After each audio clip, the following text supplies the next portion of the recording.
Welcome to the Zweig Letter Podcast, putting architectural, engineering, planning, and environmental consulting experts straight talk in your ear.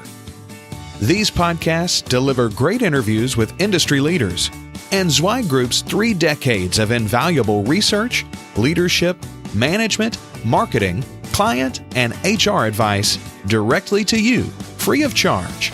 The Zweig Letter Podcasts let you develop personally and professionally, wherever you are.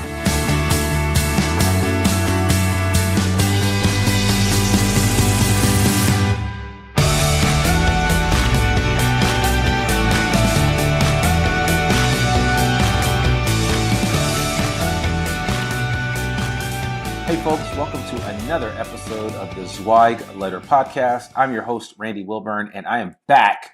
That's right, I'm back with some great content and a great guest today, as a matter of fact. So just really excited that we have been off the air for a couple of weeks now and finally back at it. And I've got Bryan Peterson here from WGI. He's the Director of Creative Services for WGI Creative. And he has an interesting story that I've just been itching to get him on this podcast for quite some time now. So really excited to have Bryan on the show today. So without further ado, Bryan Peterson, how are you doing, man? Doing great, Randy. Thanks for the invitation. Look forward to chatting a little bit further. Yeah, absolutely. Absolutely. It is, you and I, we've known each other for a couple of years now, and you're part of a really great firm that actually works with Zweig Group from time to time on a number of initiatives, and you guys have also been Hot Firm Award winners at WGI. The design firm, you've also won a couple of marketing and excellence awards for your creative team. And so, today we've had a chance to talk to as we like to say, El Jefe. We've talked to David Wantman, the head of Wantman Group. But now we want to talk to you because, I think it's always interesting when I go into different design firms around the country and I look at how they treat their marketing and business development apparatus, and specifically the marketing area. And for some firms, marketing is an afterthought. For other firms, they are acutely aware of the importance of marketing effectively and making some things happen. So, I think it's really interesting to just learn about your story and to learn about how WGI Creative came about. But before we really dive into that, I kind of want to learn a little bit more about the superhero origin story of Bryan Peterson. So why don't you just tell our listening audience a little bit about yourself and really what makes you tick? Well, that's a pretty big open question on that end. Appreciate that. My background is I'm in the AEC firm, and I've had to learn what AEC stood for because in the engineering world, there's a lot of acronyms that, frankly, I don't know and I don't really understand most of them. I'm an advertising background. I grew up in the advertising world, so that makes me a little bit different mostly than anybody else because engineers, God love them, they're pretty black and white and straight lines. And in the advertising world, that doesn't exist with us. We're out of the box thinkers for the most part. I was contracted with David Wantman when I had my own business. I used to do a lot of consulting work. I got contracted with David, 2003, 2004, thereabouts. So I was brought in to help design stuff within the company. And back in those days, there was one person that ran the marketing department. It was an admin girl that was the wife of one of the owners at the time. She ran the department and she was at her wit's end, just being able to produce whatever proposals that they had. So coming in with an advertising background, I came in with a fresh new approach, a totally different look than what they were used to. Coming out with that particular design really helped enhance a lot of what they were doing. David let me grow the department, even as a consultant. Allowed me to bring in a few people, hire some people, manage them, and we developed a lot of things that made it easier for them to produce proposals. They're chasing down, we're chasing down road jobs, bridge jobs, all kinds of stuff, and we need great looking packages to be able to present our content to the industry. Well, what we were able to do was to provide that quite a bit.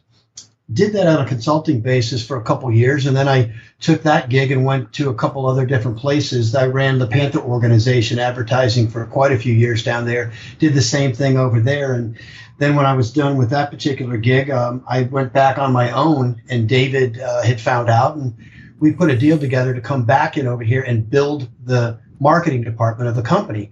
I think the company had grown since I had left. I think there might have been 4 people in the department, maybe 5. When I came back, I think there were probably 8 at the time. Now I think we're somewhere around 21 people within our department. It's grown quite a bit.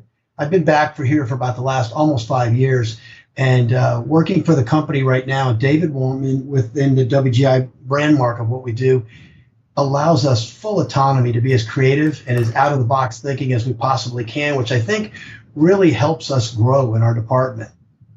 And right now I'm pretty much the only advertising guy within here. I've got a new art director that came aboard that's doing a fantastic job. So what we're doing is we're adding a whole different look, flow, ability, and I'm going to keep saying it, but out of the box thinking to enhance a lot of what we're being able to offer for services. And we're even extending out to subcontractors within our own organization of vendors to be able to provide work for them as well. Websites, collateral, aerial drone, photography. We're doing a lot of different services in here. Wow. Yeah, and I've, I have your site open as I'm talking to you, just really looking at, I've looked at your site a number of times, but I really like the way that you lay out your work. There's a work section, and we'll put a link to this site in the show notes for those that are listening at a later time, because I know you're probably driving while you're listening to this, so we don't want you to have an accident and go to the website right now.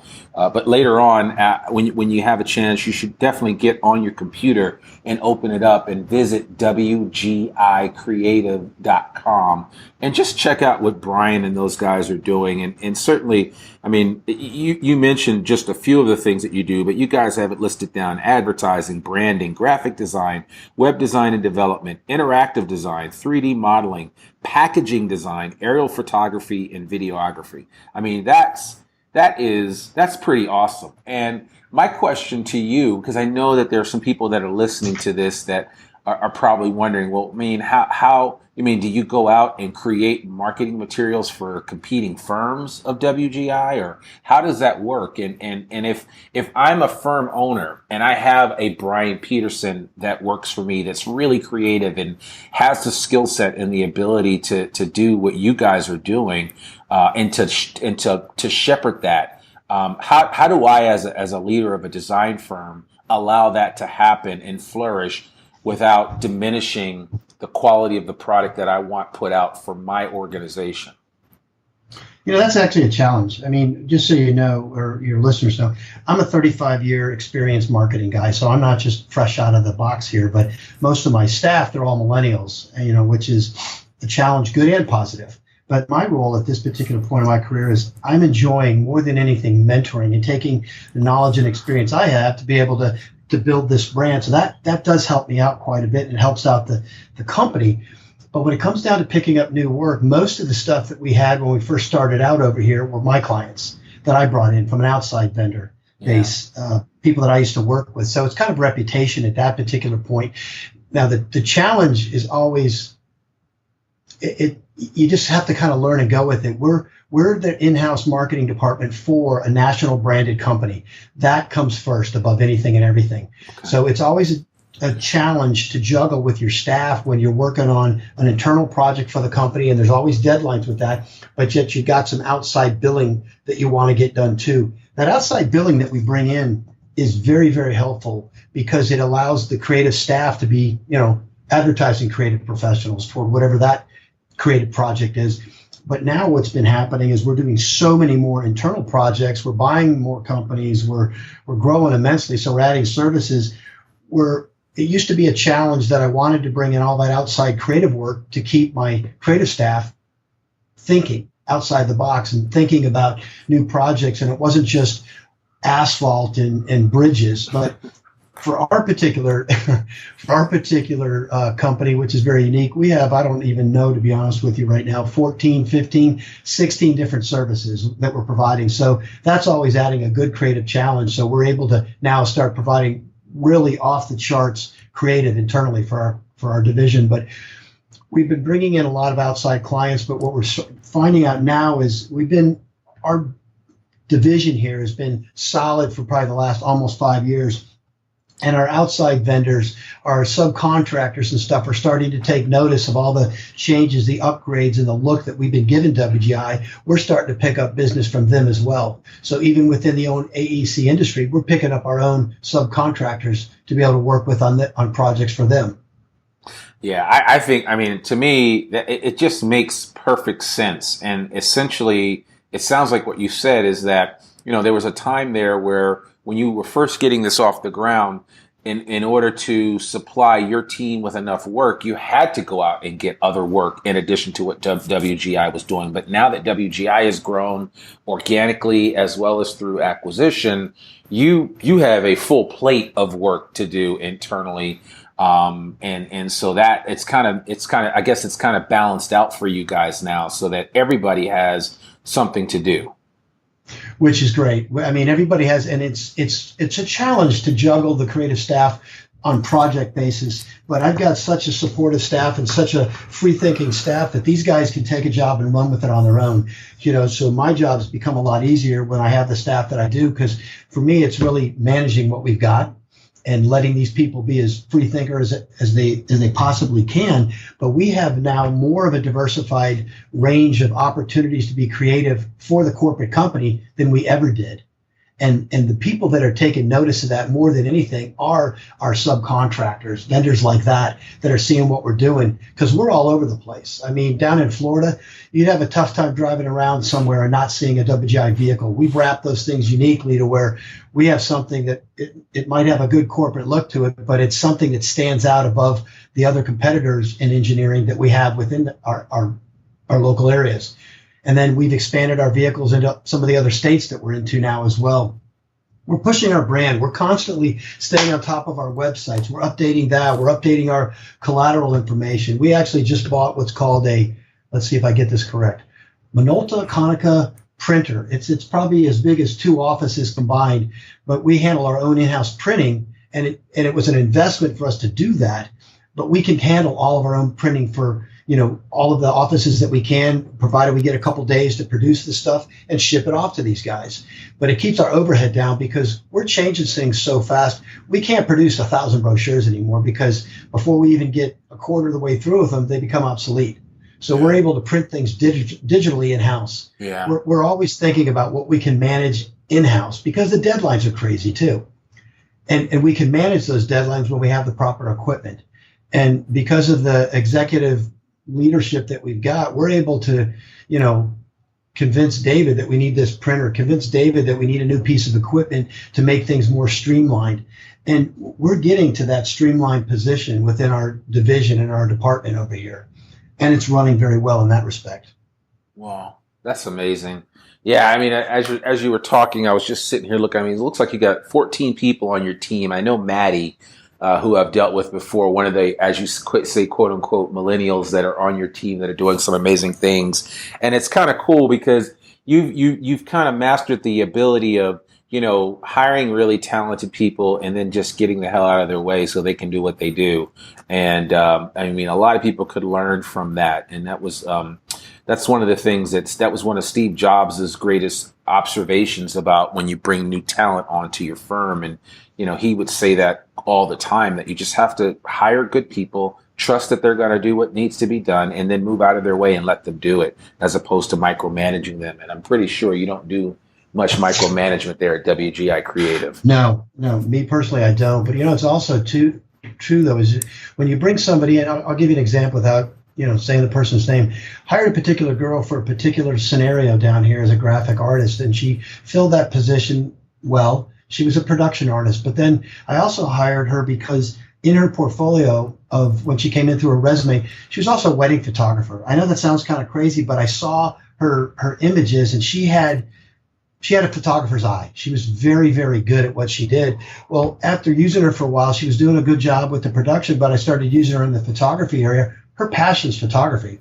So now she's become so good at the photography. We send her out. She's absolutely I can let her go by herself. I don't have to hold her hand. I don't have to be there with her on shoots anymore. She goes out and shoots all of our projects. That's amazing. You know, we used to hire professional photographers. It got expensive, but we pulled this girl back and she loves it. Her passion's photography. She will stand on top of a building to get the shot. She'll climb under a bridge to get the shot. She'll do whatever it takes to get that shot. David Wantman, I think, a couple weeks back, was out to dinner with him, and he looked over at me and he made 2 comments to me. He goes, I really want to say, he goes, your photography and your videography have really stepped up a notch. And we do our own in-house videography as well. So those are services that we've kind of grown into that have really helped us be able to maintain under our own roof. And photography, we have that in-house now. Yeah. And we're actually creating another service, which isn't under our realm. That's why everything's changing. We're kind of doing some private country club work through some other girl that we had hired that's doing quite a bit of work for us. And she's bringing us into private country clubs based off of what she's done in the past, but she's getting WGI in for the survey, for the civil, for land architecture development, and she's pushing creative with that too. And with the creative, we're going in there selling ourselves as aerial photographers because we do that. We have aerial photography. We're flying drones. We've got a good reel going on that. We've got our photographer. We do our videography. We're offering our services through somebody else that's hired within the company to sell WGI services.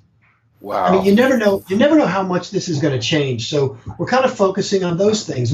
We're just evolving, Randy. I mean, everything that we do, but being able to evolve in a way that I know our division is considered for most places general overhead, but we don't just sit on our laurels. We try to use the extra time we might have to think about what we can do to expand our creative services more, you know, what we can do on a challenging basis. Maddie, that works for us in our social media area, our division has just doubled in such a great way that the staff that we've got, we're constantly thinking even outside the box to be able to figure out what new social media things we can help Maddie out to give her a library to keep pushing things out. We just created a new contest again yesterday that's reaching out to all of our national staff to be able to come back into our internal intranet-based scenario that keeps them back there so they come for the content. And we got prizes and awards. It's kind of crazy thought process, but it's a contest to engage more of our staff. But the main goal there was to be able to get them back to the Informer, which is what we have. That's our internal intranet where we produce content for them to come to. So we're always thinking of different ideas to be able to get people back to the main topic of, like I said, using our Informer, our intranet, to know that that's the place they need to come to for content. So without them knowing that or realizing it or doing it on a normal basis, we're providing different ideas to drive them back. You know, and that's a good point that you bring up with the Informer, and I know that it's an issue that a lot of firms that I run into and talk with have a challenge with, which is spreading the news internally. Would you be willing just to kind of give one nugget of wisdom, or maybe even 2 nuggets of wisdom, if you're so inclined, on ways that if I'm a design firm owner, I can really, push the envelope in disseminating information to my team that will be effective and that will resonate with them?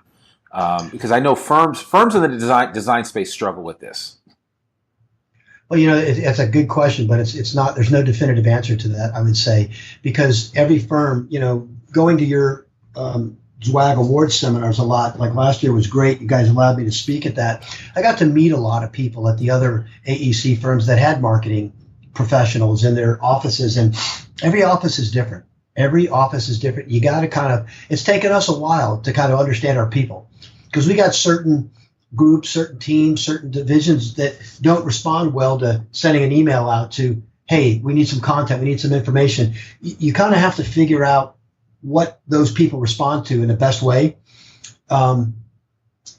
We did an intern program as a perfect example, and we're always on top of our recruiting basis for the company, and it's our program has grown year after year after year. So we developed a campaign pitch last year that we piggybacked off again this year, and I was always going nuts trying to get more content from project managers. We developed a campaign that incorporates our interns live while they're here. They each have their own blog, and they can post information that we post on them for photos, for videos of their progress while they're an intern here, fun photos, working photos, and stuff like that.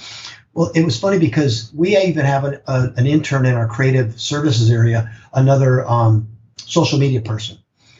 That particular guy, last year when it was a little challenging for me to go out as the creative head to get more content from our local people, our intern is able to get more information than I could last year, which is kind of a unique thing, where it kind of bothered me that I couldn't be the one to pull that information last year. And now we've got a young millennial going out there and they're responding better to him. So, okay, my ego got a little bruised, whatever, but he's providing the content and I love it. So it's everything's different. You can't put your finger on saying that this is exactly how WGI does it and this is how we should do it as a recommendation for another company, because you got to get to know your people. You got to get to know your staff and what buttons hit them. You know, sometimes people don't want to be on social media. Some people don't care. Engineers are great, smart guys, but it's hard to try to hit them. But if you hit them we develop campaigns that are family campaigns. Those are great. Those work a lot with people. We develop ones that are dog related just to engage people in trying to stay internal and post something on our intranet company base. But when you kind of start to see after each and every promotion that we do, what the response is analytically, how many times people are engaging, it kind of depends on the topic and it kind of depends on your staff, to be honest with you, Randy. I know that was probably not quite the full answer of what you were looking for, but there's no definitive at that. We just try to really get in the heads of the different department people and find out what buttons hit them the most. Yeah. Yeah. Well, and that in and of itself is an answer, right? Because I mean, it's going to depend for each firm that's out there that wants to interact with their people, but you've got to have that conversation. You've got to create that dialogue, and you have to be intentional about it, I think, in order to generate some buzz, to generate some activity, and especially for a design firm that wants to create an internal discussion about what's going on and what's coming down the pike. You have to really kind of just get out there and share information and identify those in your organization that are probably more vocal than others, and maybe charge them with the opportunity to disseminate some of this information and, some of the updates on what the firm is doing. You would hope that the CEO could do that, but that doesn't always happen. It doesn't always happen in the C-suite. Yeah.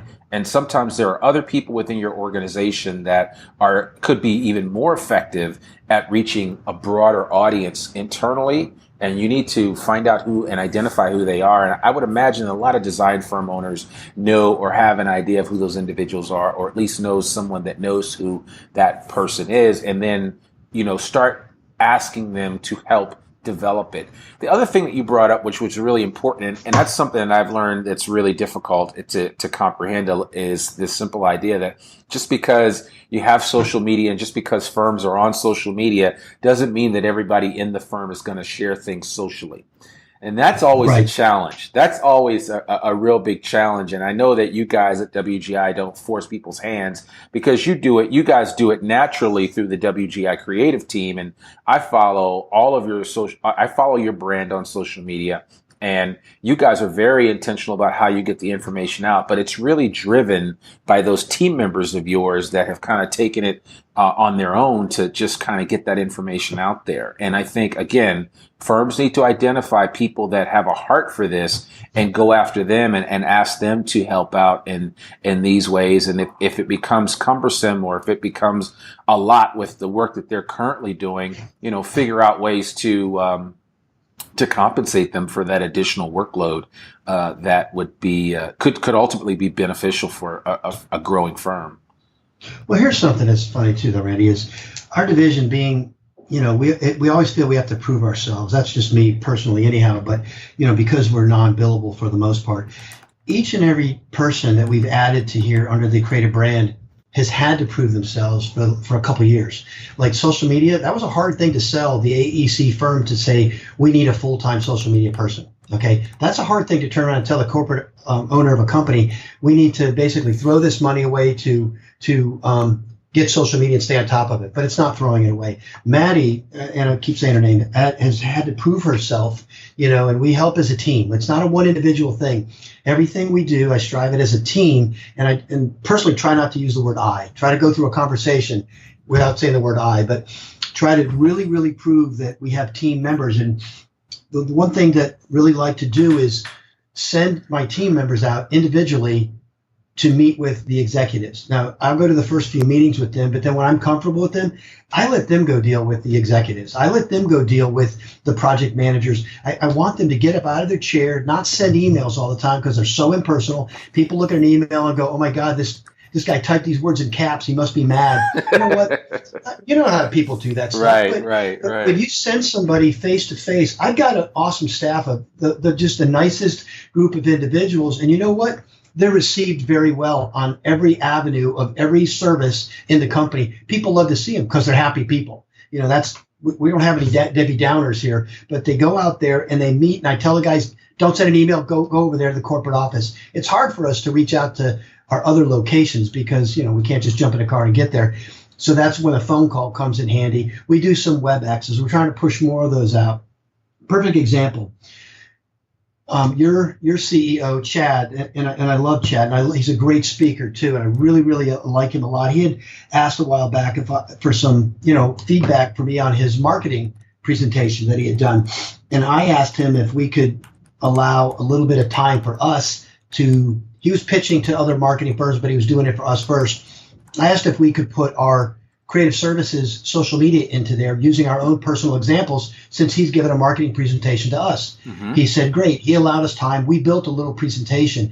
It worked so phenomenal for our own staff.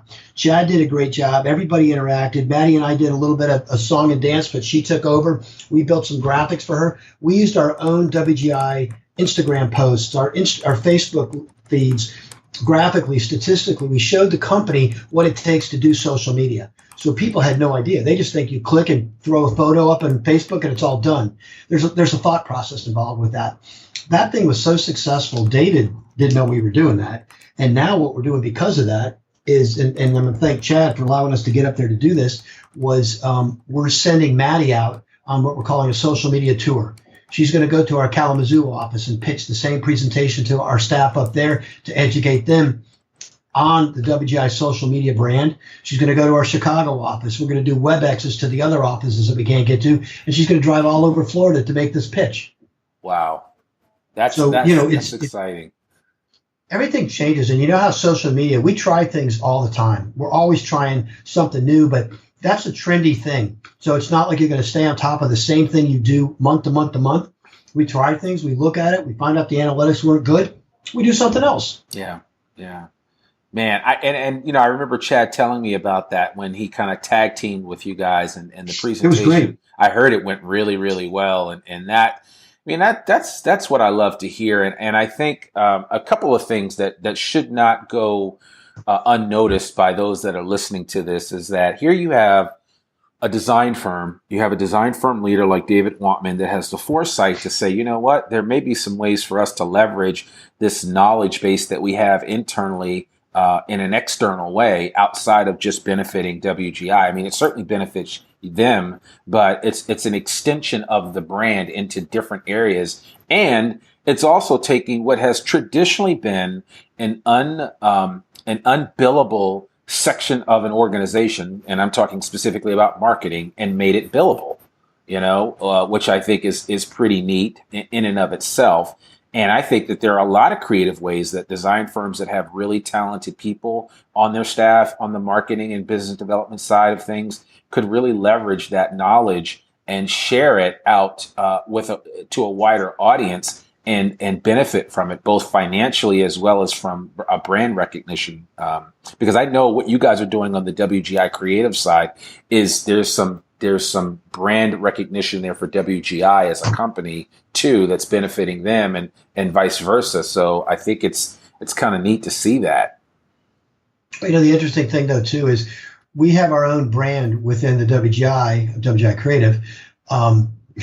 It's an old cobbler story. We spent so much time on the WGI brand, Mark, that right now we've got, it's not that we have a lull time, we have a little bit of time and we're jumping crazy and everybody's going like hotcakes on this one, but it's really, really good. We're changing our marketing pitch, our marketing presentation. We're updating our own website because we haven't been able to do that in a while. Yeah. When you're out there selling your services and stuff, most great agencies, if you have dedicated people to stay on top of changing the creative website at an agency, that's great. We don't really have that here. We're all working so crazily, spinning our heads, and every day we add new people, and new people come up with marketing ideas that they throw out, and everybody's a marketer. Yes. Everybody knows something about marketing, right? Or everybody has an opinion on whatever you creatively put out there. That's fine. We take that all the time, but we have to be adaptable.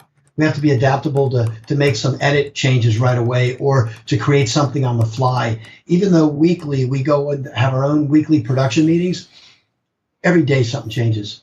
And I mean a lot of different things. New projects come out. So we're just like chameleons. We're adapting as whatever hits us. Yeah. Yeah, I love that. Chameleon's one of my favorite animals in the lizard family. So I'm glad you actually mentioned that. I actually named my former company the Chameleon Group, just because of that ability to adapt to any environment that you're in, and I think you put that well there to describe what you guys are doing at WGI Creative. So, but listen, I know you guys are extremely busy there, and I could go on and on with question after question, and I'm sure that some of the listening audience are going to shoot some questions our way and drop some emails to me and online and elsewhere. But I would just love for you to kind of wrap this up with what are the plans for the near term future for WGI Creative in terms of, where do you see yourself in the next,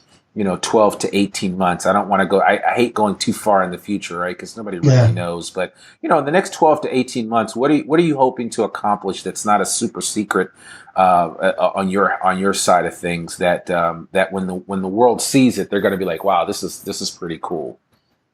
Well, it's okay. I kind of delved a little bit into it, not to be anything secretive on that. We're rebranding our own stuff. And what we're doing right now is we're using the in-house contacts, let's call it that. The in-house contacts to go after some of the subcontractors. We're creating this whole presence right now for Private Country Club. My background, I spent 15 years in the golf industry. And the funniest thing about that was I don't even like golf. I probably shouldn't say that on the radio, but I spent a long time in the golf industry. And the cool thing about I love doing the design aspect because it's beautiful photography. It sold itself because you don't run into too many people that don't like golf. Right. You just me.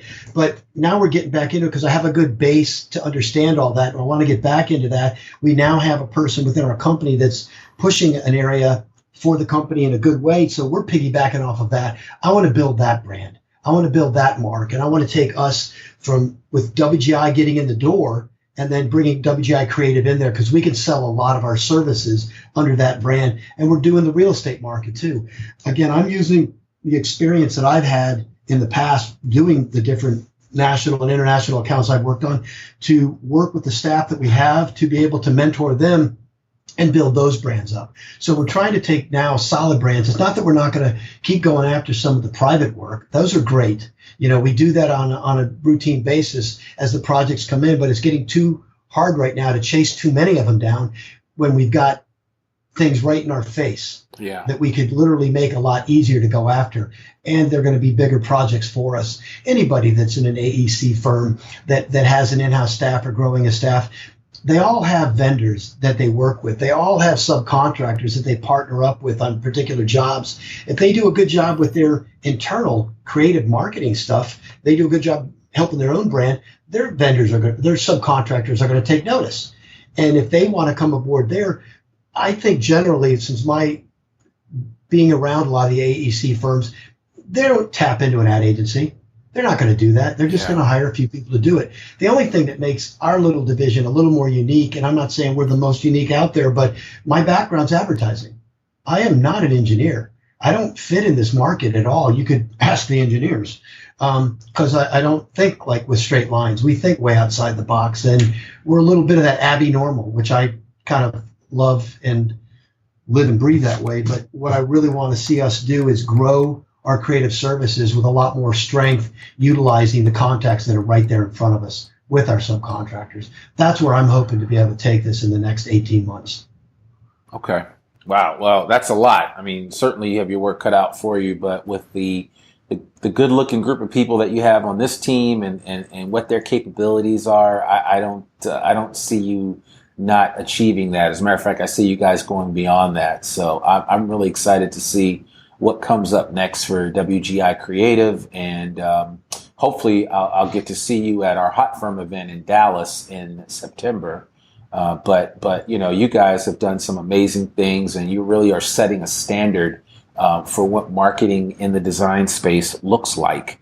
And I think, honestly, your story has yet to really be told, especially in this space, and especially with what WGI is doing with WGI Creative. So I'm certainly going to be sitting on the sidelines rooting for you guys. And I really do appreciate you taking time out of your busy schedule to share with us today, and to kind of open the doors, if you will, and to give a little insight into how this whole thing came about, what you guys are doing, and what you plan to do in the near future. So thank you so much, Bryan. I really appreciate you, man.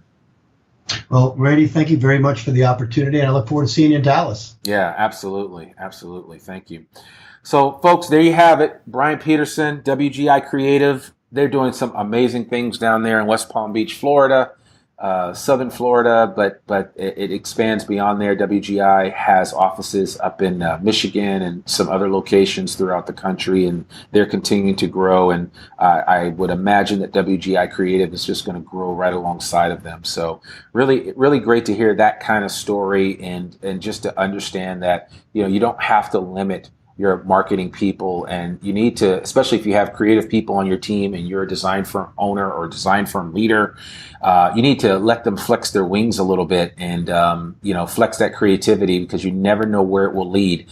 You may end up having your own WGI Creative within your organization. So there's room for more than just one firm like this doing something unique like that. So want to thank Bryan and Maddie and the rest of the guys on that WGI Creative team. I hope to get down there sometime soon and hang out with them, and maybe we'll do an in-person podcast where we get to do a roundtable discussion with everybody. That would be a lot of fun. So, but anyway, that's another episode of the Zweig Letter Podcast. Remember, we're here and we exist to help you elevate the industry one idea, one design at a time. I'm your host, Randy Wilburn, and I want to thank you again just for listening to this podcast. Too often, people take it for granted that people are going to download this and listen to it on their way to work, or on a run, or on a, whatever they're doing. But I certainly don't take it lightly that you take time out of your busy schedule to listen to what we have to share. And I do hope that this particular episode was a benefit for you. Remember, we've got a number of great things happening here at Zweig Group coming up in the near term. We have just started Z Learning, which is our online continuing education platform. You can download hour-long videos. You can watch them, get continuing education credit in the areas of business management, marketing, business development, leadership development, project management. I said business management, but I actually meant project management, and financial management for non-financial managers. So those of you that are engineers and architects out there that hate numbers, but still understand that you have to know your numbers, especially on projects, and especially as you grow your firms. This program is definitely for you, and it gives you some insight and information and an ability to develop yourself professionally, right where you are, at your desk, at home, on your iPad, on the plane, wherever you are. Z Learning can be with you. So certainly want to encourage you to check it out. You can visit zweiggroup.com/Z Learning for more information. And last but not least, I want to say thank you. And the way that we say thank you here at the Zweig Letter Podcast is by giving you a free subscription to the Zweig Letter newsletter. This newsletter has run continuously since 1992. Mark Zweig writes the featured article in it every week. And if you've never read Mark's writing, you need to check it out. But certainly want to offer that up to you. Just visit zweiggroup.com, click on the Zweig Letter icon, and you can subscribe right there. All we need is your email address. That's it. Nothing more, nothing less. And every Monday at noon, you'll get a digital copy of the Zweig Letter that comes out, and we publish that 48 times a year. So there are plenty of opportunities for you to find out the latest, greatest happenings in the design industry through a subscription to the Zweig Letter. So really want to encourage you to take advantage of that. That's all I have for today. Remember, we used to say we exist to make you more successful here at Zweig Group, and we still do exist to make you more successful, but our focus has changed a bit just because we're thinking on a higher level in terms of what we're trying to do in the industry as a whole. And part of that focus is elevating the thought process, elevating the industry one idea at a time. And so with podcasts like this topic that we specifically talked about today for marketing and business development and what WGI Creative is doing, it's a perfect example of how we see the industry elevating itself. And we want to see that conversation happen at a higher level. We want to see great things happening in the educational systems to encourage more kids to get into STEM, because we need more engineers. We need more architects. We need more people going to school for this, because let's face it, we have a finite set of resources of great talented people in this industry. And so we are trying to, one idea at a time, one project at a time, elevate the industry here at Zweig Group. And we really appreciate you being part of what we're doing. As always, if you have feedback, if you have thoughts, if you have ideas, if you love the podcast, let us know. You can always write a review on iTunes, and we love 5-star reviews. But we would love your feedback. And if you want to be on the podcast or you have something incredible to share, reach out to me, rwilburn@zweiggroup.com. I'd be more than happy to talk with you. You can catch me online anywhere. But, let's meet up and talk and find out how we can continue this dialogue and move things along. There's so much to be done in the design industry, and we're just one small part of it. You're a big part of it too. So thank you so much for listening, and we hope you have an amazing day. Thanks for tuning in to this Zweig Letter Podcast episode. If you want more wisdom and inspiration, in addition to information about M&A, strategic planning, HR, and marketing your firm, subscribe now to the digital version of the Zweig Letter free of charge. Just visit thezweigletter.com/subscribe and leave your email address. Your free subscription will begin immediately.